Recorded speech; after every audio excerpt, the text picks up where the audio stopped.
C'était l'une de ses priorités, réhabiliter 40 km de route à travers Kinshasa. Les chantiers fleurissent dans la capitale. Selon la voirie, déjà 80% des travaux ont été effectués.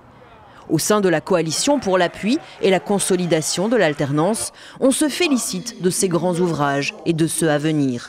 Rien d'étonnant, puisque cette structure vient de voir le jour pour soutenir justement les actions de Félix Tshisekedi pendant son quinquennat. Les 100 jours, ce sont des actes posés pour donner une lueur d'espoir. Et nous pensons que par rapport à cet objectif-là, le bilan est largement positif sur le plan économique, sur le plan social. Du côté de la Mouka, on voit tout cela d'un autre œil. Le nouveau président ne les convainc pas. Amateurisme et anarchie. Pendant les 100 jours, tout ce qu'il a fait, il l'a fait en extra budgétaire. Il a totalisé un déficit qui se chiffre à 150 millions de dollars pour les 3 mois.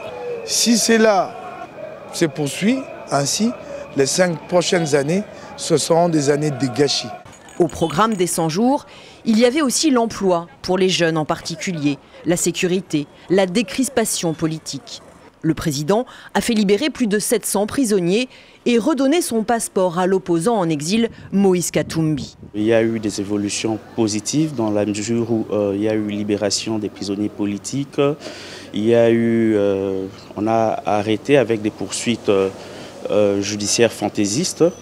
Et puis il y a eu quand même liberté d'expression en termes de manifestations publiques et autres. Les services de l'ordre se sont comportés conformément aux lois de la République. Ça, c'est une avancée notable. La société civile attend désormais des actes forts. Sécurité, économie, justice. Autant de points qui nécessiteraient la présence d'un Premier ministre toujours pas nommé à ce jour.